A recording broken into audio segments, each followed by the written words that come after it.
നമ്മൾ ഇന്നത്തെ വീഡിയോയിൽ ഡിസ്കസ് ചെയ്യാൻ പോകുന്നത് നെക്സ്റ്റ്.js-ന്റെ ഒരു ഇമ്പോർട്ടന്റ് കോൺസെപ്റ്റ് ലേഔട്ടിനെ കുറിച്ചാണ്. ഇത് സ്റ്റാർട്ട് ചെയ്യുന്നതിന് മുന്നേ നമ്മൾ നെക്സ്റ്റ്.js-ന്റെ ട്യൂട്ടോറിയലിന്റെ പാർട്ട് 1 ഓൾറെഡി കംപ്ലീറ്റ് ചെയ്തിട്ടുണ്ട്. അവിടെ നമ്മൾ എന്താണ് നെക്സ്റ്റ്.js, ഒരു പ്രൊജക്ട് എങ്ങനെയാണ് സെറ്റ് ചെയ്യുന്നത്, എന്താണ് റൗട്ട്സ്, അതിന്റെ ഡീറ്റെയിൽ ആയിട്ട് ഡിസ്കസ് ചെയ്തിട്ടുണ്ട്. നിങ്ങൾ കണ്ടിട്ടില്ല എന്നുണ്ടെങ്കിൽ ഡിസ്ക്രിപ്ഷൻ ബോക്സ് ചെക്ക് ചെയ്താൽ മതി, അവിടെ ഞാൻ ലിങ്ക് കൊടുത്തേക്കാം കേട്ടോ. ഇനി ലേഔട്ടിലേക്ക് വരുന്ന സമയത്ത് നമുക്ക് നമുക്കറിയാലോ, അതൊരു കോമൺ യൂസർ ഇന്റർഫേസ് സ്ട്രക്ചർ ആണ്, അല്ലെങ്കിൽ ഒരു ഷെയർഡ് UI സ്ട്രക്ചർ ആണെന്ന് പറയാം. ഇപ്പൊ എക്സാമ്പിൾ ആയിട്ട് നമ്മളൊരു യൂസർ ഇന്റർഫേസിൽ കോമൺ ആയിട്ട് കാണുന്ന കുറെ എലമെന്റ്സ് ആയിരിക്കും. അതായത് ഹെഡേഴ്സ്, നാവിഗേഷൻ ബാർ, ഫൂട്ടർ, ഈ ഒരു പോർഷൻ നമ്മുടെ എല്ലാ പേജസിലും ഓൾമോസ്റ്റ് കോമൺ ആയിരിക്കും അല്ലെ. നമ്മൾ പോപ്പപ്പോ മോഡൽസോ അല്ലാതെ കോമൺ ആയിട്ട് വരുന്ന എല്ലാ റൗട്ട്സിലും ഞാൻ ഈ പറഞ്ഞ 3 കോമ്പോണൻസ് ഉണ്ടാവും. അപ്പൊ എല്ലാ പേജസിലും പോയിട്ട് ഈ കോമ്പോണന്റിനെ കോൾ ചെയ്യുന്നതിനേക്കാളും ബെറ്റർ നമ്മളൊരു കോമൺ ലേഔട്ട് ഉണ്ടാക്കിയിട്ട് അവിടേക്ക് നമ്മുടെ റൗട്ട്സിനെ ലോഡ് ചെയ്യുന്നതായിരിക്കുമല്ലോ. അപ്പൊ ഇതുപോലെ നമ്മുടെ ഒരു പ്രൊജക്ടിനെ കൺസിസ്റ്റന്റ് ആയിട്ട് എല്ലാ പേജസിലേക്കും ആവശ്യമുള്ള ഒരു ഷെയർഡ് എലമെന്റ്സിനെ കോമൺ ആയിട്ട് ഷെയർ ചെയ്ത് ഒരു കൺസിസ്റ്റന്റ് ആയിട്ട് ഒരു പ്രൊജക്ട് സ്ട്രക്ചർ മെയിൻറ്റെയിൻ ചെയ്യാൻ വേണ്ടിയിട്ട്, അതുപോലെ തന്നെ ഈ ഒരു കോമൺ ഷെയർഡ് UI എല്ലാ പേജസിലും അവൈലബിൾ ആക്കാൻ വേണ്ടിയിട്ട് നമ്മളെ ഹെൽപ്പ് ചെയ്യുന്നതാണ് ഈ ലേഔട്ട് എന്ന് പറഞ്ഞിട്ടുള്ള കോമ്പോണന്റ്. അതായത് ബേസിക്കലി പെർഫോമൻസ് ഒപ്റ്റിമൈസേഷന് വേണ്ടിയിട്ടും കോഡ് റിപ്പീറ്റേഷൻ അവോയ്ഡ് ചെയ്യാൻ വേണ്ടിയിട്ടും. പിന്നെ നമുക്ക് നെക്സ്റ്റ്.js-ൽ എങ്ങനെയാണ് ഒരു ലേഔട്ട് കോൺസെപ്റ്റ് ഇംപ്ലിമെന്റ് ചെയ്തിരിക്കുന്നത് നോക്കാം. നെക്സ്റ്റ്.js-ൽ ഒരു ലേഔട്ട് കോമ്പോണന്റ് ക്രിയേറ്റ് ചെയ്യുന്നത് ഭയങ്കര സിമ്പിൾ ആണ്. അതായത് നമ്മൾ സാധാരണ എങ്ങനെയാണോ ഒരു റിയാക്ട് കോമ്പോണന്റ് ക്രിയേറ്റ് ചെയ്യുന്നത് അതുപോലെ തന്നെ ക്രിയേറ്റ് ചെയ്ത് എക്സ്പോർട്ട് ചെയ്താൽ മതി കേട്ടോ. അപ്പൊ ഫസ്റ്റ് എനിക്ക് പറയാനുള്ളത് ലേഔട്ട് കോമ്പോണന്റ് മാൻഡേറ്ററി ആയിട്ടുള്ള ഒരു കാര്യമാണ്. രണ്ടാമത്തെ കേസ് നമ്മൾ ഫ്രം സ്ക്രാച്ച് ഇത് ബിൽഡ് ചെയ്യേണ്ട ആവശ്യമില്ല. നെക്സ്റ്റ്.js തന്നെ നമുക്ക് ഡീഫാൾട്ട് ആയിട്ട് ഒരു റൂട്ട് ലേഔട്ട് ഫയൽ പ്രൊവൈഡ് ചെയ്യുന്നുണ്ട്. അതായത് റൂട്ട് ലേഔട്ട് കോമ്പോണന്റ് പ്രൊവൈഡ് ചെയ്യുന്നുണ്ട്. അതായത് ഈ പേജ് ഡോട്ട് ജെഎസ് എന്ന് പറഞ്ഞിട്ട് പ്രീവിയസ് വീഡിയോയിൽ നമ്മൾ ഡിസ്കസ് ചെയ്തിട്ടുണ്ടായിരുന്നില്ലേ, റൂട്ട് ലേഔട്ട് റൗട്ട് ഫയൽ കിട്ടുന്നുണ്ടെന്ന്. അതുപോലെ തന്നെ നെക്സ്റ്റ്.js പ്രൊവൈഡ് ചെയ്യുന്നതാണ് ഈ ഒരു റൂട്ട് ലേഔട്ട് ഫയലും. ഇതിലെ സ്ട്രക്ചർ ഞാൻ പറയാം. അതിനു മുന്നേ നമ്മൾ പ്രീവിയസ് വീഡിയോയിൽ പറഞ്ഞിട്ടുണ്ടായിരുന്നു ഈ ഒരു ഫ്രെയിം വർക്കിന്റെ നെയിമിംഗ് കൺവെൻഷൻ, എസ്പെഷ്യലി നമ്മൾ ആപ്പ് റൗട്ടർ യൂസ് ചെയ്യുന്ന സമയത്ത് ഒരു പേജ് ഡോട്ട് ജെഎസ് ആയിരിക്കണം എല്ലാ റൗട്ട്സിന്റെയും നെയിം. നമ്മൾ ഫോൾഡേഴ്സിന്റെ നെയിം എന്താണ്, നമ്മൾ URL കൊടുക്കുന്ന ഒരു പാത്ത് സെഗ്മെന്റ് ആയിരിക്കും സ്ലാഷ്. ഫയൽ നെയിംസ് എപ്പോഴും എന്തായിരിക്കണം, page dot JS or type script ആണെങ്കിൽ പേജ് ഡോട്ട് TXS ആയിരിക്കണം എന്ന് പറഞ്ഞു. അതുപോലെ തന്നെയാണ് ഇവിടെയും ലേഔട്ടിന്റെ നെയിം എപ്പോഴും layout dot JS or TXS ഇത് തന്നെയായിരിക്കണം കേട്ടോ. ഇനി നമുക്ക് ഈ ഒരു പ്രൊവൈഡ് ചെയ്യുന്ന ഈ ഒരു ലേഔട്ട് ഡോട്ട് ജെഎസ് ഫയലിൽ പോവാം. ഈ മെറ്റ എന്നുള്ളത് മെറ്റഡാറ്റ ഞാൻ പിന്നെ പറഞ്ഞുതരാം. നമുക്ക് ആദ്യം JXS-ന്റെ പോർഷൻ നോക്കാം. ഞാൻ നേരത്തെ പറഞ്ഞ പോലെ ഇതൊരു സിമ്പിൾ റിയാക്ടിന്റെ കോമ്പോണന്റ് ആണ്. റൂട്ട് ലേഔട്ട് എന്നാണ് ഈ കോമ്പോണന്റ് നെയിം. എക്സ്പോർട്ട് ചെയ്തിട്ടുണ്ട്. ഇനി എല്ലാ ലേഔട്ട് കോമ്പോണന്റും മസ്റ്റ് ആയിട്ടും ഒരു ഇൻപുട്ട് പ്രോപ്സ് ഉണ്ടായിരിക്കും. അതായത് ചിൽഡ്രൻ ചൈൽഡ് കോമ്പോണന്റ്. അതായത് ഞാൻ നേരത്തെ പറഞ്ഞു നമുക്ക് സെറ്റ് ഓഫ് കോമ്പോണൻസ് ഫിക്സ്ഡ് ആയിരിക്കും. ഇപ്പൊ ഹെഡർ, നാവിഗേഷൻ, ഫൂട്ടർ എല്ലാം ഫിക്സ്ഡ് ആണ്.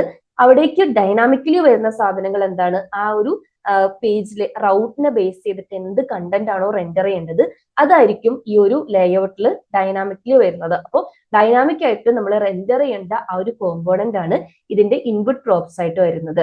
ഇനി ഒരു HTML ടാഗ് ഉണ്ട്. ബോഡി ടാഗിന്റെ അകത്ത് നമ്മൾ ഈ വരുന്ന ഇൻപുട്ട് പ്രോപ്സിനെ, അതായത് ചൈൽഡ് കോമ്പോണന്റിനെ റെൻഡർ ചെയ്തിട്ടുണ്ട്. എക്സാമ്പിൾ ആയിട്ട് പറയുവാണെങ്കിൽ ഇനിഷ്യലി ഈ ഒരു ചൈൽഡ് കോമ്പോണന്റിലേക്ക് ഇൻപുട്ട് ആയിട്ട് വരുന്നത് നമ്മുടെ ഒരു പേജ് ഡോട്ട് ജെഎസ് ഫയൽ ആയിരിക്കും. അപ്പൊ ഞാൻ ബ്രൗസറിൽ വന്നിട്ട് നിങ്ങളെ കാണിച്ചു തരാം.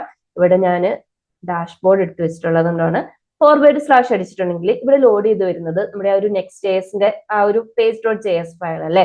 ഇനി നമുക്ക് ഇതൊന്ന് ഇൻസ്പെക്ട് ചെയ്തിട്ട് ചെക്ക് ചെയ്ത് നോക്കാം.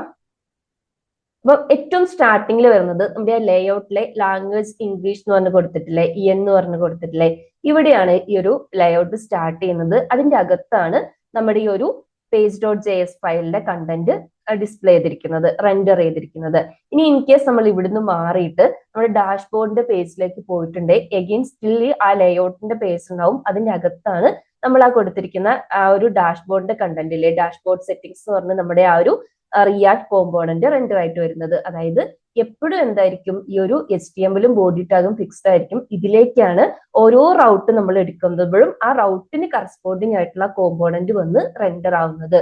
അപ്പം ഞാൻ നേരത്തെ പറഞ്ഞ പോലെ ഞാൻ ഈ video already Raut component about page ഒക്കെ പ്രീവിയസ് വീഡിയോയിൽ ഡിസ്കസ് ചെയ്തതാണ്, നമ്മൾ ചെയ്തതാണ്. കണ്ടിട്ടില്ലാത്തവർ ജസ്റ്റ് ഒന്ന് ചെക്ക് ചെയ്ത് നോക്കണം കേട്ടോ. ഇനി ഞാൻ വീഡിയോന്റെ സ്റ്റാർട്ടിങ്ങിൽ കാണിച്ച ഇമേജിന് കറസ്പോണ്ടിങ് ആയിട്ട് നമുക്കൊരു ഹെഡറും ഫൂട്ടറും വരുമ്പോൾ എല്ലാ ലേഔട്ടിനും ഞാൻ പറഞ്ഞിട്ടുണ്ടായിരുന്നു, ലേഔട്ട് എന്ന് പറയുന്നത് ഒരു ഷെയർഡ് UI ആണ്, യൂസർ ഇന്റർഫേസ് ആണ്. എല്ലാ പേജസിലും എല്ലാ റൗട്ട്സിലും ഇത് അവൈലബിൾ ആയിരിക്കും. അതൊന്ന് ചെക്ക് ചെയ്ത് നോക്കാം. ഇവിടെ ഞാൻ നമ്മൾ നേരത്തെ റൂട്ട് ലേഔട്ട് ഫയലിന്റെ അകത്ത് ബോഡിയും HTML അതുപോലെ തന്നെ വെച്ചിട്ട് ഒരു ഹെഡറും ഒരു ഫൂട്ടറും കൊടുത്തിട്ടുണ്ട് കേട്ടോ. പിന്നെ അതുപോലെ തന്നെ മെയിൻ ടാഗിന്റെ അകത്താണ് ഒരു ചിൽഡ്രൻ കൊടുത്തിരിക്കുന്നത്. ഓക്കെ, അപ്പൊ ഒരു ഹെഡർ ടാഗ് ഉണ്ട്, നമ്മുടെ കണ്ടന്റ് ചൈൽഡ് കോമ്പോണന്റ് റെൻഡർ ആക്കാൻ വേണ്ടിയിട്ടുള്ള ചിൽഡ്രൻ സെക്ഷൻ ഉണ്ട്, അതുപോലെ ഫൈനലി ഫൂട്ടർ സെക്ഷൻ ഉണ്ട്. ഇനി നമുക്ക് അഗെയിൻ ബ്രൗസറിൽ പോയിട്ടുണ്ട്, നമ്മുടെ ഡാഷ്ബോർഡ് സെറ്റിംഗ്സ് നോക്കിയാൽ നമ്മുടെ കോമ്പോണന്റ് ഈ ഒരു ഹെഡറിന്റെയും ഫൂട്ടറിന്റെയും ഉള്ളിലാണ് അല്ലെ റെൻഡർ ആയിരിക്കുന്നത്. ഇനി നമുക്ക് എബൌട്ട് പേജിലേക്ക് ഒന്ന് പോയി നോക്കാം. എബൌട്ട് അസ് എന്നുള്ള പേജും അഗെയിൻ ഈ ഹെഡറിന്റെയും ഫൂട്ടറിന്റെയും ഒരു ഇടയിലാണ്. അതായത് എപ്പോഴും എന്തായിരിക്കും, എല്ലാ പേജസിലും ഈ ഒരു ലേഔട്ട് കോമ്പോണന്റ് അവൈലബിൾ ആയിരിക്കും, അല്ലെങ്കിൽ ലേഔട്ട് കോമ്പോണന്റ് ഉള്ളിലേക്കാണ് ചൈൽഡ് കോമ്പോണന്റ് വന്ന് റെൻഡർ ആവുന്നത്. അപ്പൊ നിങ്ങൾക്ക് ഞാൻ ആ പറഞ്ഞ ഡെഫിനിഷൻ ക്ലിയർ ആയില്ലേ? അതായത് ഇതൊരു ഫിക്സ്ഡ് യൂസർ ഇന്റർഫേസ് ആണ്, അല്ലെങ്കിൽ ഒരു ഷെയർഡ് യൂസർ ഇന്റർഫേസ് ആണ്. ഇവിടേക്കാണ് നമ്മൾ ചൈൽഡ് കോമ്പോണന്റിനെ ഡൈനാമിക്കലി പാസ് ചെയ്ത് റെൻഡർ ചെയ്യുന്നത്. ഇനി നമുക്ക് ലേഔട്ടിലെ തന്നെ അടുത്ത കോൺസെപ്റ്റ് നെസ്റ്റഡ് ലേഔട്ട്സ് എങ്ങനെയാന്ന് നോക്കാം. നമ്മൾ പ്രീവിയസ് വീഡിയോയിലെ നെസ്റ്റഡ് റൗട്ട്സിൽ കണ്ട പോലെ തന്നെ ഇവിടെ നമുക്ക് നെസ്റ്റഡ് ലേഔട്ട്സും ക്രിയേറ്റ് ചെയ്യാം. അതായത് ഇപ്പൊ നമുക്ക് ഒരു റൗട്ടിന് സ്പെസിഫിക് ആയിട്ട് ഒരു ലേഔട്ട് വേണമെന്ന് വിചാരിച്ചു. ഇവിടെ നമ്മൾ ചെയ്തിരിക്കുന്ന ഈ ഒരു യൂസർ ഇന്റർഫേസ്, ഈ ഒരു ലേഔട്ട് എല്ലാ പേജസിലേക്കും അവൈലബിൾ ആയിരിക്കും അല്ലെ, അതായത് എല്ലാ റൗട്ട്സിലും അവൈലബിൾ ആയിരിക്കും. അതിന് പകരം നമുക്ക് ഈ ഡാഷ്ബോർഡിൽ സെറ്റിംഗ്സ് നമ്മൾ ക്രിയേറ്റ് ചെയ്തിട്ടുണ്ടല്ലോ, ഈ സെറ്റിംഗ്സ് റൗട്ടിന് നമുക്ക് സ്പെസിഫിക് ആയിട്ട് ഒരു ലേഔട്ട് വേണം. അത് ആ ഒരു പർട്ടിക്കുലർ കോമ്പോണന്റ് അല്ലെങ്കിൽ ഈ ഒരു ഡാഷ്ബോർഡിന്റെ സെറ്റിംഗ്സ് റൗട്ട് ലോഡ് ചെയ്യുമ്പോൾ മാത്രം നമുക്ക് ഈ ഒരു ലേഔട്ട് ലോഡ് ചെയ്ത് വന്നാൽ മതി.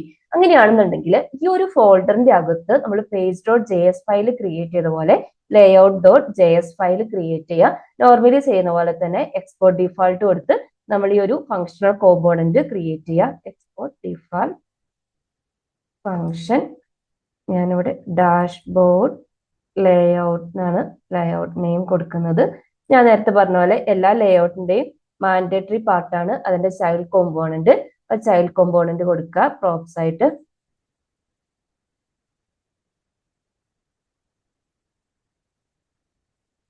ഇതിൽ ഞാനൊരു div tag ക്രിയേറ്റ് ചെയ്തിട്ട് ഫസ്റ്റ് നമുക്കറിയാലോ, ഞാനൊരു സെക്ഷൻ ബാറിന്റെ അകത്ത് എന്റെ ഒരു ചൈൽഡ് കോമ്പോണന്റിനെ റെൻഡർ ചെയ്യുന്നുണ്ട്. എന്താണോ ഇപ്പൊ നമ്മുടെ കേസിലാണെങ്കിൽ ഡാഷ്ബോർഡിന്റെ ആ ഒരു ഫയൽ ആയിരിക്കും ചിൽഡ്രൻ ആയിട്ട് വരുന്നത്. അതിന്റെ കൂടെ ഞാൻ ഒരു navigation bar means actual menu ഒന്നും ചെയ്യുന്നില്ല, ജസ്റ്റ് ഒരു നാവ് ബാർ ക്രിയേറ്റ് ചെയ്തിട്ട് ഒരു സെന്റൻസ് ഡാഷ്ബോർഡ് ലേഔട്ട് എന്ന് പറഞ്ഞു കൊടുക്കുക കേട്ടോ.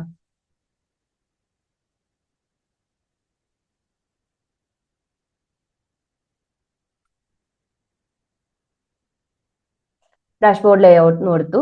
നമുക്ക് എഗെയിൻ ഇവിടെ വന്നിട്ട് ഒന്ന് ചെക്ക് ചെയ്ത് നോക്കാം. ഇപ്പൊ എബൌട്ട് പേജിലല്ലേ ഉള്ളത്, ഡാഷ്ബോർഡ് പേജിലേക്ക് ഒന്ന് പോയി നോക്കാം.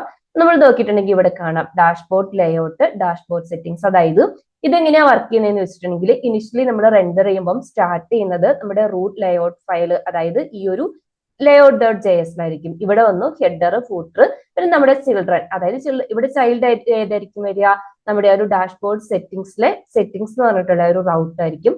അവിടെ നിന്നിട്ട് നേരെ സെറ്റിംഗ്സിന്റെ പേജിലേക്ക് പോയി, ലേഔട്ടിലേക്ക് പോയി.